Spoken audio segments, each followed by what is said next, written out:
കുടുംബത്തിൽ തന്നെ പരിഹരിക്കപ്പെടേണ്ട ഒന്നായിട്ടാണോ ഇത് കാണേണ്ടത്? അതോ കേരളത്തിൽ ജീവിതത്തിൻ്റെ ആയുസ് കൂടുന്നു എന്നതൊരു സാമൂഹ്യ വിഷയമാണ് എന്നും നാം ആഗ്രഹിച്ചാലും ഇല്ലെങ്കിലും പുനരധിവസിപ്പിക്കപ്പെടാൻ അർഹതയുള്ള ഒരു പൗരസമൂഹമായി വൃദ്ധജനവിഭാഗം മാറുന്നുവെന്നും അതുകൊണ്ട് ഉത്തരവാദിത്തത്തോടെയുള്ള സംരക്ഷണം സാമൂഹ്യ തലത്തിൽ തന്നെ ഭരണപരമായി നിർവഹിക്കേണ്ട ഒന്നായിരിക്കുന്നു എന്നുമുള്ള തിരിച്ചറിവിലേക്കാണോ ഇത് നയിക്കേണ്ടത്?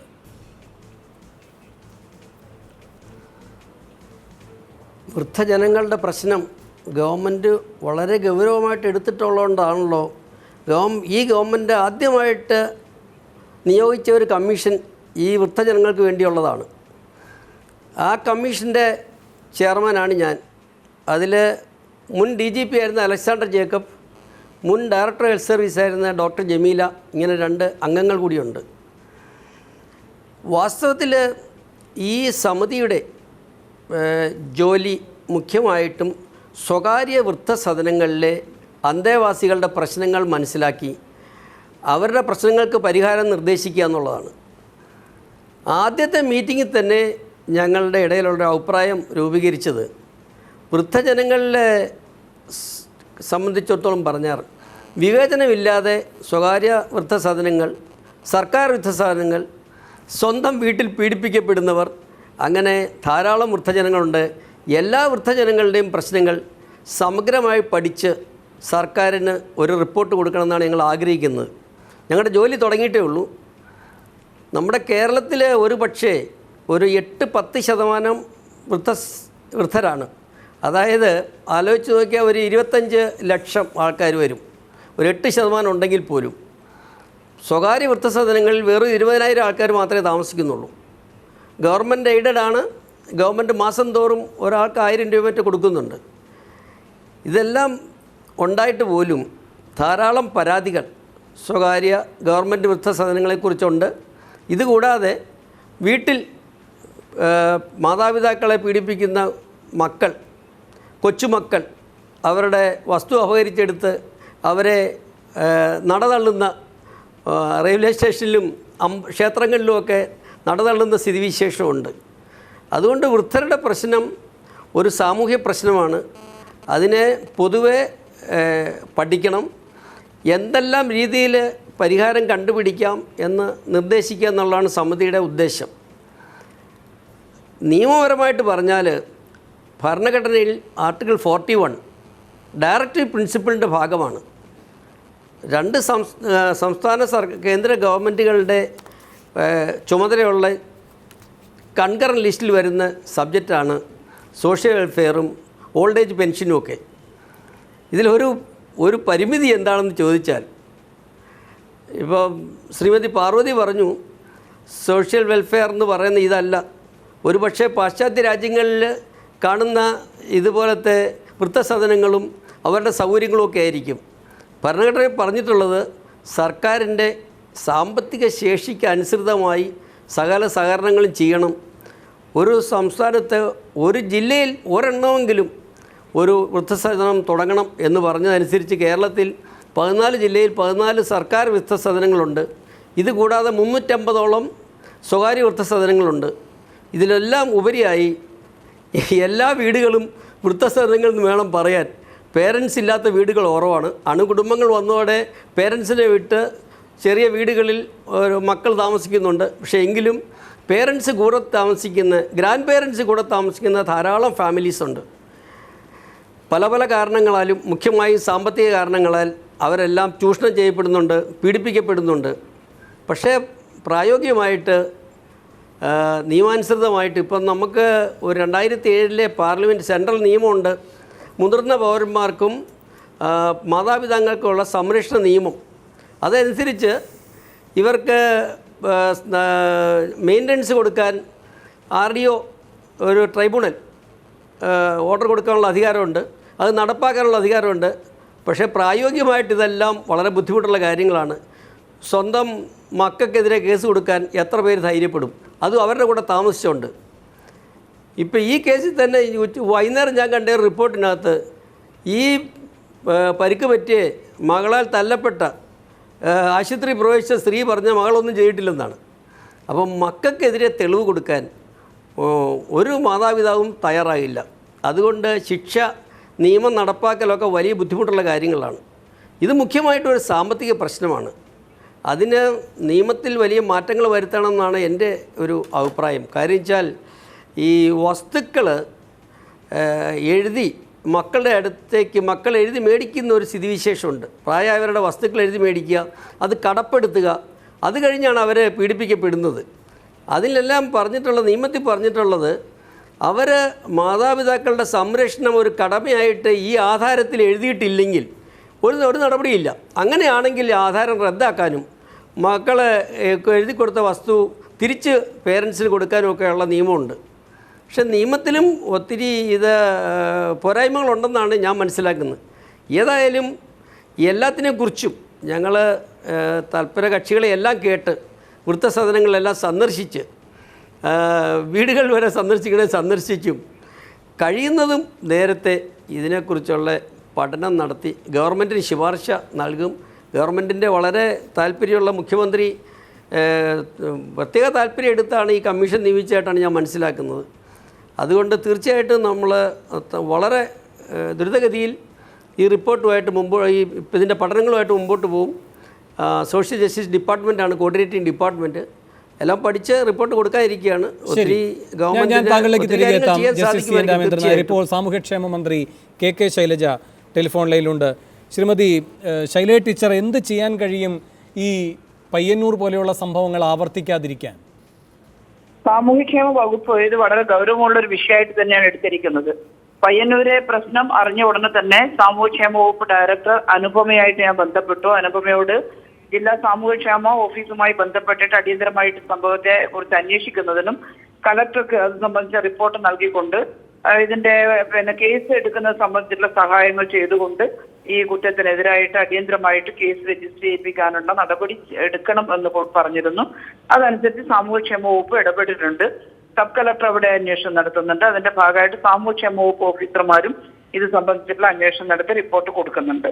ഇത് നേരത്തെ ബഹുമാനപ്പെട്ട ജസ്റ്റിസ് രാമേന്ദ്രൻ നായർ പറഞ്ഞതുപോലെ കേരളത്തിലെ നമ്മൾ ഏറ്റവും ആദ്യം കൈകാര്യം ചെയ്യേണ്ടുന്ന വിഷയം ഈ പ്രായം ചെന്നവരുടെ ജീവിതത്തെ കുറിച്ചാണ് എന്നാണ് എനിക്ക് പറയാനുള്ളത്.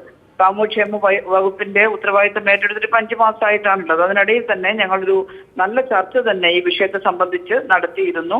ചില തീരുമാനങ്ങളും എടുത്തിട്ടുണ്ട്. അത് ചെയ്യുന്നതിനിടയിൽ ഇപ്പൊ അതിൽ ഏറ്റവും പ്രധാനപ്പെട്ട തീരുമാനം ഈ ഹോമുകളിൽ താമസിക്കുന്ന ബഹുമാനപ്പെട്ട ജസ്റ്റിസ് ഇവിടെ പറഞ്ഞു, സർക്കാർ ഹോമുകളിൽ താമസിക്കുന്ന അമ്മമാരുടെ സ്ഥിതി വളരെ ദയനീയമായിട്ട് അതിൽ എങ്ങനെയാണ് ഒരു സമൂഹത്തിന്റെ മുമ്പാകെ പറയാൻ പോലും ഭയമാകുന്ന രീതിയിൽ അസംബ്ലിയിൽ ഒരു ശ്രദ്ധ ക്ഷണിക്കൽ വന്നത് സംബന്ധിച്ച ഹോമുകളിലെ 80-85 വയസ്സൊക്കെയുള്ള അമ്മമാരെ സെക്ഷൽ ഹറാസ്മെന്റിന് വിധേയമാക്കുന്നു എന്നുള്ള രീതിയിലാണ് വന്നത്. നമുക്ക് പറയാൻ ഭയമാകുന്നു ആ കാര്യങ്ങൾ. അവരെല്ലാം പരിശോധിക്കുന്ന ഡോക്ടർമാരൊക്കെ പറയുന്നത് പുറത്ത് പറയാൻ പോലും പേടിയാവുന്ന രീതിയിലാണ് ഈ അമ്മമാരെ പീഡിപ്പിക്കുന്നത് എന്നാണ്. എന്തൊരു സമൂഹമാണ് ഇത് എന്നുള്ളതാണ്. അതുകൊണ്ട് ആദ്യം തന്നെ ഈ ഹോമുകൾ അതിനകത്ത് ഏറ്റവും സുരക്ഷിതത്വം ഉണ്ടാക്കാൻ അതിന് അന്തേവാസികളൊക്കെ അവർ ചെയ്യുന്ന ജോലിയോട് കൂറ് കാണിക്കണം. അന്തേവാസികൾ വളരെ നല്ല സമീപനം സ്വീകരിച്ചാൽ ഹോമുകൾക്കകത്ത് ആരും കടന്നു വന്നിട്ട് ദ്രോഹിക്കില്ല. അവരവിടെ ജോലി ചെയ്യുകയാണ്. ആ ജോലി ചെയ്യുന്നവർക്ക് അതിന്റെ ഉത്തരവാദിത്വമുണ്ട്. ആരെയും കയറ്റിവിടാൻ സഹായിക്ക് പണം കിട്ടിയാൽ എന്തിനും കൂട്ടു നിൽക്കുന്ന ഒരു സ്വഭാവമാണ് ഇവിടുത്തെ ചില ആളുകളും ചില ഹോമുകളിലെങ്കിലും ജീവനക്കാരൊക്കെ കാണിക്കുന്നത്. കർശനമായിട്ട് ഗവൺമെന്റ് അതിൽ ഇടപെടാൻ പോവാണ്. അത്തരം ആളുകൾ അവിടെ ജോലിയിൽ ഉണ്ടാവില്ല എന്നുള്ള സമീപനം സ്വീകരിക്കേണ്ടതായിട്ട് വരും. ഒരു സോഷ്യൽ ഓഡിറ്റും അതുപോലെ തന്നെ ഒരു സാമൂഹ്യ നിയന്ത്രണവും ഇത്തരം ഹോമുകൾക്ക് ഉണ്ടാവണം. അതുപോലെ നല്ല സ്പേഷ്യസ് ആയിരിക്കണം, നല്ല സൗകര്യപ്രദമായിരിക്കണം. വൃദ്ധജനങ്ങളൊക്കെ താമസിക്കുന്ന ഹോമുകൾ തിങ്ങിക്കൂടി വീട്ടിൽ നിവൃത്തിയില്ലാഞ്ഞിട്ടാണല്ലോ അവിടെ വന്ന് നിൽക്കുന്നത്. അപ്പോ നരകതുല്യമായിട്ടുള്ള ഒരു അവസ്ഥ അത്തരം ഹോമുകളുണ്ട്. വൃദ്ധസദനങ്ങളടക്കം കുട്ടികളുടെ മന്ദിരങ്ങളടക്കം 10-28 ഹോമുകളാണ് ഗവൺമെന്റിന്റെ കീഴിലുള്ളത്. ഞങ്ങൾ ആദ്യം തന്നെ തീരുമാനിച്ചത് പടിപടിയായിട്ട് ആ ഹോമുകളെ ആകെ ഒന്ന് പരിഷ്കരിക്കുക. അതിന്റെ പശ്ചാത്തല സൗകര്യവും മാറണം, മറ്റു സൗകര്യങ്ങൾ മാറണം. അതുപോലെ തന്നെ അവിടെയുള്ള ആളുകളുടെ സുരക്ഷിതത്വവും ഉറപ്പാക്കുന്ന രീതിയിൽ ഒരു ഇടപെടൽ നടത്താൻ സാമൂഹ്യക്ഷേമ വകുപ്പ് നിശ്ചയിച്ചിട്ടുണ്ട്. എല്ലാം കൂടി ഒന്നിച്ച് സാധിക്കില്ല, എല്ലാവർക്കും അറിയുന്ന കാര്യമാണ്. പക്ഷേ ഞങ്ങളത് തുടങ്ങുകയാണ്. അതിന് യാതൊരു സംശയവുമില്ല. അതിനുള്ള പ്രോജക്റ്റ് തയ്യാറാക്കാൻ ഞങ്ങൾ സാമൂഹ്യക്ഷേമ വകുപ്പ് ഡയറക്ടറും എല്ലാം ചേർന്നിട്ട് തയ്യാറായിട്ടുണ്ട്. രണ്ടാമത്തെ കാര്യം ബഹുമാനപ്പെട്ട ജസ്റ്റിസ് ഇവിടെ ചൂണ്ടിക്കാണിച്ചല്ലോ, ഞങ്ങൾ ഈ അസംബ്ലിയിൽ ഈ പ്രശ്നം വന്നപ്പോ പിന്നെ ഞാനതിന് മറുപടി പറഞ്ഞു, സാമൂഹ്യക്ഷേമ വകുപ്പ് ഇങ്ങനെ അതിനെക്കുറിച്ച് അന്വേഷിക്കാൻ തീരുമാനിച്ചിട്ടുണ്ടെന്ന്. അപ്പൊ തന്നെ ബഹുമാനപ്പെട്ട മുഖ്യമന്ത്രി പറഞ്ഞു ആ അന്വേഷണം ഉന്നതതല സമിതിയെ കൂടെ തന്നെ അന്വേഷിപ്പിക്കണം. മുഖ്യമന്ത്രി തന്നെ ഉത്തരവിട്ടു. മുഖ്യമന്ത്രി ഇത് കേട്ടിട്ട് പറഞ്ഞു ഹൃദയമിടിപ്പോടെയാണ് ഇത്തരം കാര്യങ്ങൾ കേട്ടിരിക്കുന്നത്, പിന്നെ ഹൃദയമിടിപ്പ് നിലച്ചു പോകുന്നത് പോലെ തോന്നുന്നു നമുക്ക് എന്ന് വൈകാരികമായിട്ട് തന്നെ മുഖ്യമന്ത്രി പ്രതികരിക്കുകയുണ്ടായി. അപ്പൊ തന്നെ ജസ്റ്റിസ് രാമേന്ദ്രൻ നായരും പിന്നെ അഡ്വക്കേറ്റ് പിന്നെ ഡോക്ടർ ജമീലും ഒക്കെ അടങ്ങിയിട്ടുള്ള 3 അംഗ സമിതിയെ പിന്നെ നിശ്ചയിച്ചു. അവര് ആ ഉത്തരവാദിത്വം കിട്ടിയ ഉടനെ തന്നെ അതിന്റെ ഉത്തരവാദിത്വം ഏറ്റെടുത്തുകൊണ്ട് അന്വേഷണം ഒക്കെ ആരംഭിച്ചിട്ടുണ്ട്. പിന്നെ ഞാനും അവരുമായിട്ട് ബന്ധപ്പെട്ടിട്ട് എന്തൊക്കെയാണ് അവർ അന്വേഷിച്ചത് എന്നുള്ളത് മനസ്സിലാക്കിക്കൊണ്ടാണ് പ്രവർത്തിക്കുക. സാമൂഹ്യക്ഷേമ വകുപ്പിന് അവർ അടിയന്തരമായിട്ട് റിപ്പോർട്ട് പിന്നെ കൈമാറും. അത് ആ പഠന റിപ്പോർട്ട് ഉപയോഗപ്പെടുത്തിക്കൊണ്ട് കൂടുതൽ കാര്യങ്ങൾ നമുക്ക് ചെയ്യാൻ സാധിക്കും. മൂന്നാമത്തത് ഈ വീടുകൾക്കകത്തുള്ള കാര്യം. കേരളത്തിലെ സമൂഹത്തിനകത്ത് എന്താ സംഭവിക്കുന്നതെന്ന് ഈ അനുഭവത്തിലൂടെ മനസ്സിലാക്കുകയാണ്. ആർക്കും ആരോട് ഉത്തരവാദിത്തമില്ല, സ്നേഹമില്ല, സ്നേഹരാഹിത്യമാണ് വളർന്നു വരുന്നത്. പണം മാത്രം അടിസ്ഥാനമാക്കുന്ന ബന്ധങ്ങളാണ് ഇപ്പോ. ഒരു മുതലാളിത്ത സമൂഹത്തിന്റെ സ്വാഭാവിക പരിണതിയാണിത്. പക്ഷെ ആ തത്വം പറഞ്ഞുകൊണ്ടൊന്നും നമുക്ക് ഇരിക്കാൻ പറ്റില്ല. ഇടപെടുക തന്നെ ചെയ്യണം. അതാണ് മക്കൾക്ക് അമ്മയോട് ഉത്തരവാദിത്തമില്ല. ഇന്ന് നമ്മൾ കണ്ടിട്ടുള്ളത് എന്തൊരു കഠോരമായ കാഴ്ചയാണ്. ചൂലിന്റെ മണ്ട വെച്ചിട്ട് പ്രസവിച്ച അമ്മയെ അടിക്കുക. ആ സ്ത്രീക്ക് നല്ല ഓർമ്മ ശക്തി ഇല്ലെന്ന് തോന്നുന്നു. അറിയാണ്ട് മൂത്രം പിന്നെ പോകുന്നു, യൂറിൻ പാസ് ചെയ്ത് പോകുന്നു എന്നുള്ളതാണ്. അവർ അറിഞ്ഞുകൊണ്ടാണോ അങ്ങനെ ചെയ്യുന്നത്? അപ്പോ അങ്ങനെ ചെയ്തതിനൊരു മകൾ അടിക്കുക. ഈ മകളുടെ എത്ര മൂത്രത്തിൽ കിടന്നിട്ടാണ് ഈ അമ്മ ആ കുഞ്ഞിനെ രക്ഷപ്പെടുത്തി എടുത്തിട്ടുള്ളത്? എന്താ അങ്ങനെ ചിന്തിക്കാൻ കഴിയാത്തത്? ഇത്ര ക്രൂരമാണ് ഈ സമൂഹത്തിലെ ചിന്താഗതി എന്നുള്ളതാണ്. അത് വെറുതെ ഇങ്ങനെ നമ്മൾ ബുദ്ധി ഉപദേശം കൊണ്ടൊന്നും മാറുന്നതല്ല. അവയർനെസ് ക്രിയേറ്റ് ചെയ്യാൻ പദ്ധതികൾ ഞങ്ങൾ ആവിഷ്കരിക്കുന്നുണ്ട്, അത് നടപ്പിലാക്കാം. അതിന്റെ കൂടെ നല്ല ശിക്ഷ കൊടുത്തു കണ്ടാൽ വേണം. ഇത് സാമൂഹിക ഉത്തരവാദിത്തമാണ്. ഇത് എന്റെ അമ്മയല്ല, ഞാൻ തല്ലുന്നൊന്നും പറയാനുള്ള അവകാശമില്ല. 2007 നിയമപ്രകാരം ഭക്ഷണം, വസ്ത്രം, പാർപ്പിടം, അതുപോലുള്ള സുരക്ഷ ഇതെല്ലാം ഉറപ്പാക്കണമെന്ന് എന്താണ് മെയിൻ്റനൻസ് എന്ന് നല്ല വ്യാഖ്യാന നിയമത്തിനകത്തുണ്ട്. മെയിൻ്റനൻസ് എങ്ങനെയാണ് കൊടുക്കേണ്ടതെന്ന് വ്യക്തമായിട്ട് പറയുന്നുണ്ട്. സ്വന്തം പ്രസവിച്ച അമ്മ തന്നെ ആവണമെന്നില്ല. ദത്തെടുത്ത് വളർത്തിയ അമ്മയാണെങ്കിലും ആ അമ്മയ്ക്ക് ആ കുഞ്ഞിൽ നിന്ന് അവർ വളർന്നു വരുമ്പോൾ പരിരക്ഷ പിന്നെ അർഹിക്കുന്നു എന്നാണ് നിയമത്തിൽ പറയുന്നത്. സ്റ്റെപ്പ് ഫാദറും സ്റ്റെപ്പ് മദറിനും ഈ പരിഗണന ഉണ്ടാകണമെന്നുള്ളതാണ് പറയുന്നത്. നിയമം നല്ല വ്യാഖ്യാനം തന്നെ നൽകുന്നുണ്ട്. പക്ഷെ ആ നിയമം അനുസരിക്കുന്നില്ല എന്നുള്ളതാണ്. എന്താ അനുസരിക്കാത്തത്? നമ്മൾ വളരെ സൈലന്റ് ആയിരിക്കുന്നു പലപ്പോഴും. അന്വേഷിച്ച് കേസ് ചാർജ് ചെയ്ത് കോടതിയിൽ എത്തുമ്പോഴേക്കും കാലം കഴിയുന്നു. പിന്നെ അതിനകത്ത് ജാമ്യത്തിൽ ഇറങ്ങുന്നു, വളരെ സില്ലിയായിട്ട് കാണുന്നു. കോടതിയാണെങ്കിൽ ചിലപ്പോൾ അവസാനം വ്യക്തമായ തെളിവുകൾ കയ്യിൽ കിട്ടിയിട്ടില്ല എന്നുള്ളതിന്റെ കാരണത്താൽ ചിലപ്പോൾ അവരെ വെറുതെ വിടുന്നു. ഇത്രയേ ഉള്ളൂ, കുറച്ച് കാശ് ചെലവാക്കിയാൽ ഏത് നിയമക്കുരുക്കിൽ നിന്നും ഊരി വരാം എന്നുള്ളൊരു ചിന്ത സമൂഹത്തിനകത്ത് പടർന്നു വരികയാണ്. അതിനെ അനുവദിക്കാതിരിക്കുകയാണ് ഈ സമൂഹം ചെയ്യേണ്ടത്. കുറ്റം ചെയ്തവർ ശിക്ഷിക്കുക. ശൈല ടീച്ചർ, ഒരു കാര്യം കൂടി. ഇവിടെ ഇപ്പോൾ പി കെ ശ്രീമതി ടീച്ചറും ഈ ചർച്ചയിൽ പങ്കെടുക്കുന്നുണ്ട്. ടീച്ചർ പറയുകയായിരുന്നു, ടീച്ചർ ഈ വകുപ്പിന്റെ ചുമതലയിരിക്കുന്ന ഘട്ടത്തിലാണ് ഈ കേന്ദ്ര നിയമം, അതിനനുസരിച്ചുള്ള നടപടികൾ ഇവിടെ സ്വീകരിക്കുകയുണ്ടായി. പക്ഷേ ഈ ചർച്ചയിൽ ഇപ്പോൾ ടീച്ചർ പറയുകയായിരുന്നു, തദ്ദേശ സ്ഥാപനങ്ങളും ജാഗ്രതയോടുകൂടി കാര്യങ്ങൾ പരിശോധിക്കേണ്ടതുണ്ട്. ആ പഞ്ചായത്തിൽ 60 വയസ്സിന് മീതെ എത്ര പേർ, അവർ ഏതൊക്കെ തരത്തിൽ അസുഖം ബാധിച്ചവരാണ്, അവർക്ക് പരിരക്ഷ കിട്ടുന്നുണ്ടോ, മറ്റു തരത്തിലുള്ള സഹായങ്ങൾ ആവശ്യമാണോ, അത്തരമൊരു സോഷ്യൽ ഓഡിറ്റിങ്ങിലേക്ക് നാം പോകേണ്ടതില്ലേ? രണ്ടാമതായി ജസ്റ്റിസ് CNR ചൂണ്ടിക്കാട്ടിയതുപോലെ സാമ്പത്തികമാണ് ഇതിലെ അടിസ്ഥാന വിഷയമെങ്കിൽ ഈ ഇതിലിപ്പോൾ സ്വത്ത് കൈമാറ്റം ചെയ്യപ്പെടുന്ന ഘട്ടത്തിലൊക്കെ ഇവരുടെ സംരക്ഷണം ഉറപ്പാക്കുന്ന തരത്തിലുള്ള ഇടപെടലുകൾ, ഇതൊക്കെ ഭരണപരമായി എത്രമാത്രം സാധ്യമാണ്? ഇതില് ശരിയാണത്. ശ്രീമതി ടീച്ചർ സാമൂഹ്യക്ഷേമ വകുപ്പ് മന്ത്രിയായിരിക്കുന്ന സമയത്താണ് കേന്ദ്രത്തിൽ ഈ നിയമം വന്നത്. 2007 2006 മുതൽ 2011 വരെ LDF ഗവൺമെന്റ് ഉണ്ടായിരുന്നു. ടീച്ചറായിരുന്നു ആരോഗ്യവകുപ്പ് കൈകാര്യം ചെയ്തിരുന്നത്. അപ്പൊ 2007 ഈ നിയമം വന്നു. നമുക്ക് പിന്നെ കുറെ കാര്യങ്ങളൊക്കെ നമ്മൾ ചെയ്തു. പക്ഷെ എന്നിട്ട് നമ്മുടെ ഈ പിന്നെ ഹോമുകളെ വേണ്ടത്ര നിയന്ത്രിക്കുന്നതിനും അതുപോലെ തന്നെ ഈ നിയമം ജനങ്ങളെ കൊണ്ട് അംഗീകരിപ്പിക്കുന്നതിനും അവരുടെ മനസ്സ് മാറ്റുന്നതിനും നമുക്ക് ഇനിയും ഒരുപാട് കാര്യങ്ങൾ ചെയ്യേണ്ടതായിട്ടാണ് ഇരിക്കുന്നത് എന്നുള്ളതാണ്. അത് വളരെ എളുപ്പമുള്ള കാര്യമല്ല. ഞാനും ഇപ്പോൾ ആ വകുപ്പിന്റെ ഉത്തരവാദിത്തം ഏറ്റെടുത്തിരിക്കുകയാണ്. എനിക്കറിയാം അത് വളരെ എളുപ്പമുള്ള ഒരു ജോലിയല്ല. പക്ഷെ നമ്മളത് ചെയ്തേ മതിയാവുകയുള്ളൂ എന്നിടത്തേക്കാണ് സംഭവങ്ങൾ വന്നു നിൽക്കുന്നത്. അതുകൊണ്ട് തന്നെ ഇപ്പൊ ഈ വർഷം വയോജനത്വ ദിനമായ ദിവസം ഞങ്ങൾ സാമൂഹ്യക്ഷേമ വകുപ്പ് ഒരു പ്രോഗ്രാം ആരംഭിച്ചിട്ടുണ്ട്. അതായത് വളരുന്ന കേരളം, വളർത്തിയവർക്ക് ആദരം എന്നുള്ളതാണ് പരിപാടിയുടെ പേര്. അത് അന്നത്തെ ദിവസം ജില്ലാ കേന്ദ്രങ്ങളിൽ വലിയ കൂട്ടായ്മയൊക്കെ സംഘടിപ്പിച്ച് ഇത്തരത്തിലുള്ള കാര്യങ്ങൾ ശ്രദ്ധിക്കേണ്ടതുണ്ട് എന്നുള്ളൊരു സന്ദേശം ഞങ്ങൾ കൊടുത്തു. ഇനി ഞങ്ങൾ തദ്ദേശ സ്വയംഭരണ സ്ഥാപനങ്ങളിലേക്ക് അടക്കം ചെന്നുകൊണ്ട് ഗ്രാമങ്ങളിലുടനീളം ഇത്തരത്തിലുള്ള പ്രശ്നങ്ങൾ ഉണ്ടാകുമ്പോൾ പ്രതികരിക്കണമെന്ന് പഞ്ചായത്തുകളോടെല്ലാം ആവശ്യപ്പെടാൻ പോവുകയാണ്. ഈ മുദ്രാവാക്യം തന്നെയാണ് വളരുന്ന കേരളം വളർത്തിയവർക്ക് ആദരം എന്ന മുദ്രാവാക്യം തന്നെ എടുത്തുകൊണ്ട് ഇറങ്ങാൻ പോവാണ്. ഞങ്ങളുടെ സോഷ്യൽ ജസ്റ്റിസ് വിഭാഗത്തിന്റെ ഭാഗമായിട്ടുള്ള വലിയ രീതിയിലുള്ള ക്യാമ്പയിൻ. ഞാൻ പറഞ്ഞു, ഒരു ഭാഗത്ത് ക്യാമ്പയിൻ നടത്തുമ്പോൾ മറുഭാഗത്ത് നടപടികളിലേക്ക് കടക്കണം. ജസ്റ്റിസ് പറഞ്ഞതുപോലെ ചിലപ്പോൾ ഈ നിയമമൊക്കെ ഉണ്ട്, നിയമങ്ങളിൽ എന്തെങ്കിലും ഭേദഗതി വേണോ അതും ചർച്ച ചെയ്യേണ്ടതാണ്. അതിന് പകരം വോളണ്ടിയർമാരായിക്കൊണ്ട് തന്നെ സാമൂഹ്യക്ഷേമ വകുപ്പിന്റെ ആളുകൾ വീടുകൾ സന്ദർശിക്കണമെന്ന നിർദ്ദേശം ഇപ്പൊ തന്നെ കൊടുത്തു കഴിഞ്ഞു. ഈ പ്രായം ചെന്ന ആളുകളുടെ പ്രശ്നങ്ങൾ മനസ്സിലാക്കും. കാരണം ജസ്റ്റിസ് ഇവിടെ സൂചിപ്പിച്ചതുപോലെ പറയില്ല, ബന്ധുക്കളാവുമ്പോൾ അവർ പുറത്ത് പറയാൻ മടിക്കുന്നു. സ്വന്തം മക്കൾ ഉപദ്രവിച്ചു എന്നൊരു അമ്മയ്ക്ക് പറയാൻ മടിയുണ്ട്. പക്ഷെ അത് ഓരോ വീടുമായി സമ്പർക്കത്തിലായിക്കൊണ്ട് അവിടെയുള്ള പ്രായം ചെന്നവരുടെ പ്രശ്നങ്ങൾ മനസ്സിലാക്കി റിപ്പോർട്ട് ചെയ്യാൻ ഒരു സ്ക്വാഡ് പ്രവർത്തനം തന്നെ നടത്തുന്നതിനാണ് ഇപ്പം തീരുമാനിച്ചിട്ടുള്ളത്. അതിനുള്ള പദ്ധതി ഞങ്ങൾ പ്ലാൻ ചെയ്ത് താഴേക്ക് കൊടുക്കാൻ വേണ്ടിയിട്ട് എല്ലാ തീരുമാനവും എടുത്തു കഴിഞ്ഞു. ഈ പദ്ധതി 5 വർഷക്കാലവും വളരുന്ന കേരളം വളർത്തിയവർക്ക് ആദരം എന്ന പരിപാടിയുടെ കൂടെ ചേർന്നുകൊണ്ട് പല വിധത്തിലുള്ള, അതിലെല്ലാം ഞാനിപ്പോൾ വിശദീകരിക്കുന്നില്ല, ഞങ്ങളത് ചർച്ച ചെയ്തിട്ടുണ്ട്. ആ രീതിയിൽ ഒരു വശത്ത് നടപ്പിലാക്കും. അതോടൊപ്പം ഞങ്ങൾ പറയുന്നത് ഈ വൃദ്ധസദനങ്ങൾ ഇപ്പൊ ജില്ലയിലൊന്നും, അത് മാത്രമല്ല പഞ്ചായത്തുകളിലുടനീളം പ്രായം ചെന്ന ആളുകൾക്ക് പകൽ സമയത്ത് വന്നിരിക്കുന്നതിനും അവർക്ക് ഭക്ഷണം കൊടുക്കുന്നതിനും അവർക്ക് ആവശ്യമായ പരിചരണങ്ങൾ കൊടുക്കുന്നതിനും ആവശ്യമായ സംവിധാനങ്ങൾ കൂടി ഉണ്ടാക്കാൻ. പല വീട്ടിലും നല്ല സമ്പത്തൊക്കെ ഉണ്ടെങ്കിലും ഒറ്റക്കാണ്, ആളുകൾ ഒറ്റക്ക് താമസിക്കുകയാണ്, മക്കളൊക്കെ ജോലിയായി വിദേശത്തൊക്കെ പോയിട്ടുണ്ട്.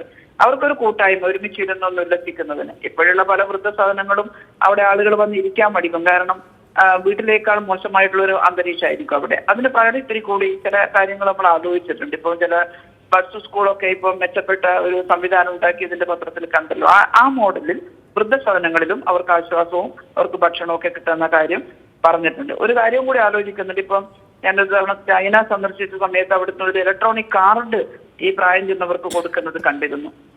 അതിലുള്ള ബട്ടൺ, അത് വീട്ടിലിരുന്നു കൊണ്ട് ഒറ്റപ്പെട്ട സമയത്താണെങ്കിലും ഭക്ഷണമാണ് ആവശ്യമാണെങ്കിൽ അതിന്റെ ഒരു റെഡ് ബട്ടൺ അമർത്തണം, മറ്റേ സർവീസാണ് ആവശ്യമെങ്കിൽ അപ്പോൾ ഈ സർവീസ് സെന്ററുകളിൽ ആയിട്ട് ബന്ധപ്പെടുത്തിയാൽ ഒറ്റപ്പെട്ടു പോകുന്ന വൃദ്ധരായിട്ടുള്ള ആളുകൾക്ക് പെട്ടെന്നൊരു ഹെൽപ്പ് അത്തരം കേന്ദ്രങ്ങൾ കമ്മ്യൂണിറ്റി സെന്ററുകളിൽ നിന്ന് കിട്ടാൻ കഴിയുന്ന രീതിയിലുള്ള ഒരു പദ്ധതി അവിടെ കണ്ടിരുന്നു. നമുക്ക് അതും ഒന്ന് പരീക്ഷിച്ച് നോക്കണം എന്നാണ് എൻ്റെ ആഗ്രഹം. അപ്പോൾ ആ രീതിയിൽ പല വിധത്തിലുള്ള സഹായത്തിലൂടെ പ്രായം ചെന്നവർ ഒറ്റക്കല്ല, അവരെ എപ്പോഴും ശ്രദ്ധിച്ചുകൊണ്ട് ഈ സമൂഹം കൂടെയുണ്ട് എന്ന് വരുത്തി തീർക്കുകയും അതേ സമയത്ത് അന്ന് ഉത്തരവാദിത്തം എല്ലാം ഗവൺമെന്റ് ഏറ്റെടുത്തു. ഞങ്ങൾക്ക് മക്കൾക്കൊന്നും യാതൊന്നും ഇല്ല എന്നുള്ളതല്ല, അവർക്ക് ഉത്തരവാദിത്തമുണ്ട്, അത് നിർവഹിച്ചേ മതിയാവും. അച്ഛൻ്റെ അമ്മേന്റെ സ്വത്ത് മാത്രം വാങ്ങാൻ പഠിച്ചാൽ പോരാ, അത് അവരെല്ലാം സംരക്ഷിക്കാനുള്ള ഉത്തരവാദിത്തം ഉണ്ട് എന്നുള്ളത് നിയമം മൂലം ഉറപ്പുവരുത്തുകയും ചെയ്യണം. വരുന്ന 5 വർഷക്കാലം ഈ പറയുന്ന കാര്യങ്ങൾ ഓരോന്നും എടുത്തുകൊണ്ട് ജസ്റ്റിസ് രാമചന്ദ്രൻ നായർ കമ്മീഷന്റെ റിപ്പോർട്ട് കിട്ടുന്നതോടുകൂടി ഞങ്ങൾക്ക് കുറച്ചും കൂടി ഒരു വെളിച്ചം, കുറച്ചും കൂടി ഒരു ഏത് പാതയിൽ സഞ്ചരിക്കണമെന്നുള്ള ഒരു അറിവ് കൂടി ഞങ്ങൾക്ക് ലഭിക്കുമെന്നാണ് കരുതുന്നത്. എന്തായാലും ഒരു ശക്തമായ ഇടപെടൽ സാമൂഹ്യക്ഷേമ വകുപ്പിന്റെ ഭാഗത്തുനിന്ന് ഉണ്ടാകും. ഈ ഹോമുകൾ പരിഷ്കരിക്കും. അതോടൊപ്പം തന്നെ ഈ രീതിയിൽ പഞ്ചായത്തുകളുമായി അടക്കം ആലോചിച്ചുകൊണ്ട് നിങ്ങളെല്ലാം സൂചിപ്പിച്ചതുപോലെ വീടുകളിലേക്ക് തന്നെ ചെന്നുകൊണ്ടുള്ള ഒരു ഇടപെടൽ നടത്തിക്കൊണ്ട് വലിയ മാറ്റം ഈ ജനങ്ങളുടെ ഒരു സിവിക് സെൻസ് ആ രീതിയിലേക്ക് മാറ്റിയെടുത്തുകൊണ്ട് കുറ്റം ചെയ്താൽ പിടിക്കപ്പെടും എന്നൊരു ബോധം പൗരന്മാരിലേക്ക് ഉണ്ടാക്കിയെടുക്കുന്നതിനടക്കം ഞങ്ങൾ മാക്സിമം ശ്രമിക്കും എന്നുള്ളതാണ് സാമൂഹ്യനീതി വകുപ്പിന് വേണ്ടി എനിക്ക് പറയാനുള്ളത്. ശരി, വളരെ നന്ദി മന്ത്രി കെ കെ ശൈലജ പ്രതികരിച്ചതിന്. മറ്റു അതിഥികളിലേക്ക് വരാം ഒരു ഇടവേളയ്ക്ക് ശേഷം.